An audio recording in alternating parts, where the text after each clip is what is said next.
I feel like Casey Pat's kind of mastered that. Casey Patterson I don't know if he's a LinkedIn guy, which I really would like to be better at. I just like focus on Instas because I don't like doing all that stuff that much. I mean, so it's just have hard. one. But I agree, it's so cool that you can get in touch with brands and like. Yeah. But Casey almost is. He almost works for the companies that he is an ambassador Casey for. is his own LinkedIn hub. Right. Yeah. Casey is a master of all trades. He is the best negotiator. He is the best salesman. He produces. He knows. He edits. He shoots. He has 5 children. He can play. He's an Olympian. Even though he can only jump about this high, and he'll admit it. I called him out on one of our last posts. Where I was just saying it on the podcast, and then it ended up getting cut into a reel. I was like, "Oh, sorry, Casey, but no, it doesn't. He can't jump anymore." But I know he knows it. I mean, he probably takes pride in it. He's like, "Well, I'm still but it's still side out. I'm still doing well." That's true. Well, because you have a 7'2" wingspan, and great ball control. God damn it. You're good. Yeah. Okay. I'm not flatlining. No, but he is. He's one of the best. I mean, like for Casey, I mean, I think you coming into the tour with Hayden, you were straight in, and you came in and it's like, all right, these are the guys I'm competing against. Yeah, they're enemies. Yes. Riley and I, on the other hand, we played it in the qualifier for like 3 or 4 straight years.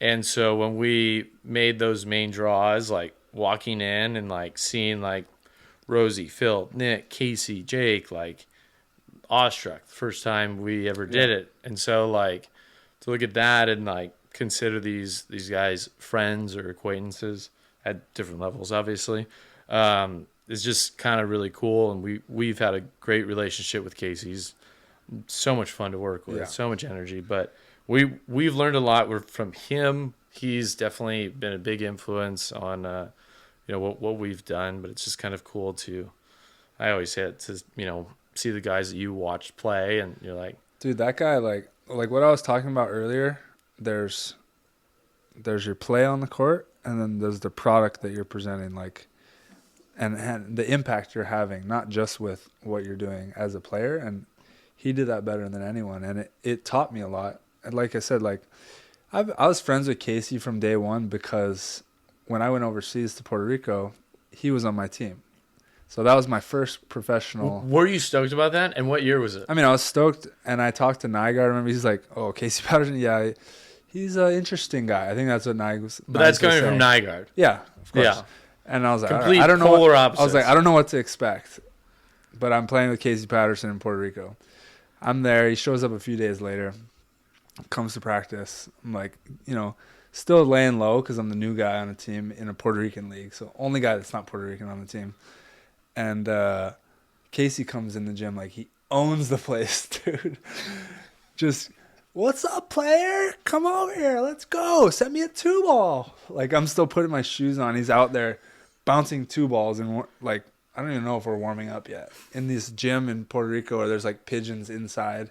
It's like outdoor air, like some moisture on the ground, and he's just loving life. Like he was so happy to be playing volleyball and just bouncing balls in the gym. I was just like, oh, this guy is different.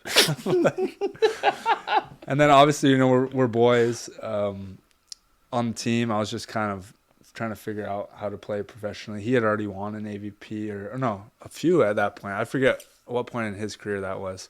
He hadn't he hadn't hit his peak yet, which was with Jake.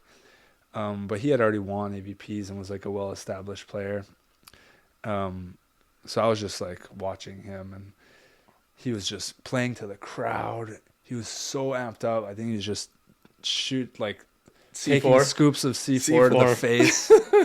His eyes are just going to pop out of his head, and like you could tell the only thing he wanted to do was entertain the fans. It was opposite of me because I'm like, okay, like feel my team out. What do they need? What can I do here? Don't make errors, which was my style as like a OH2, which just I learned. Come in hard angle, chizzy line. Did the Puerto Ricans ever figure it out? No one figured it out. No one figured it out. Chizzy line. But they didn't like it. The fans didn't like it. My team was like always happy because I'm passing good. covering balls, you know, doing like the small things that I think make a big difference. Fans are like, let's get this guy out of here. Like, he didn't bounce one ball today. I'm like, bro, I hit 450 and freaking passed half the court, covered your boys a few times. Oh, Casey Yahtseeing balls in, out. Like, he was good. He was really good. Dude, we got to find that footage. Oh, my God. Do you have that? He Yahtzee a ball and just walk straight to the fans. You know, where we all come in the huddle, and Casey just, But then I learned, and then I played against him on the beach, and we were in the thick of it. Like, Olympic qualifying, it's me and John versus Casey and Jake for the most part. And Casey, you know, he's the worst at turning it on and off the court. Like, sore loser. You know, he gets so pissed when he loses. He didn't want to shake hands. He didn't want to do anything. So it was like that for like 2 years, where we like on world tour, but we wouldn't eat dinner together. It's like quiet, like, oh, what's up, player? You know, stuff like that. What's up, player? Yeah. And we're younger and just like couldn't separate like the fact that we just wanted to qualify for the Olympics against each other. So I was like, God, I hate him so much.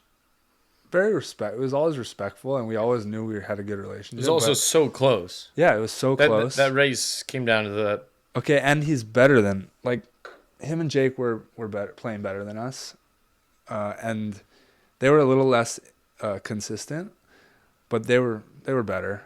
And I just didn't want to accept that. And then you have this guy out there that's battling you, but he's freaking dancing while he's doing it and talking to you, and then popping, locking, and like, haha, yeah, player, and just going to fans. So that got to you. And then he got wild cards, and I'm like, he shouldn't be, you know. He deserves wild cards. And then the announcer would be like, who's cheering for Try and John? And be like, yeah.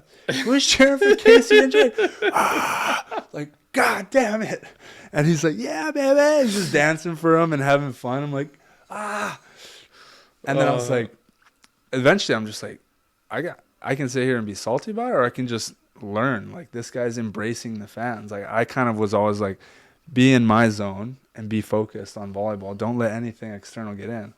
And I'm like, wait, he's letting the fans in on the experience and bringing them in on it with him.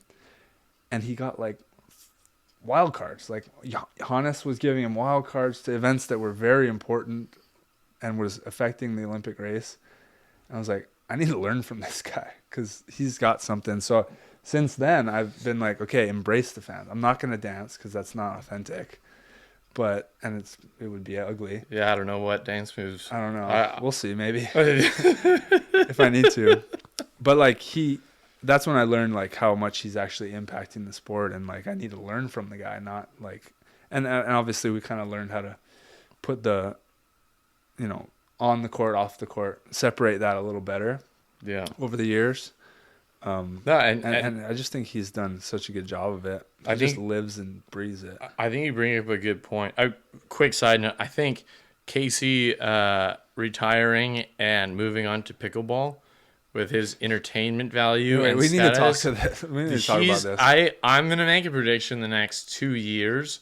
He's actually going to be a major player in pickleball. Just by what he's brought to beach volleyball. Right. Like, he's going to bring that to pickleball. I bet these pickleball players are like at that early stages of their mind being blown. Like, what is this guy doing? He's getting in my head. They're try 2014. He's having so much fun. Exactly. And so the opponents are all like, I hate this. And the brands and pickleball itself and the fans are like, this guy. Yeah. We love this guy.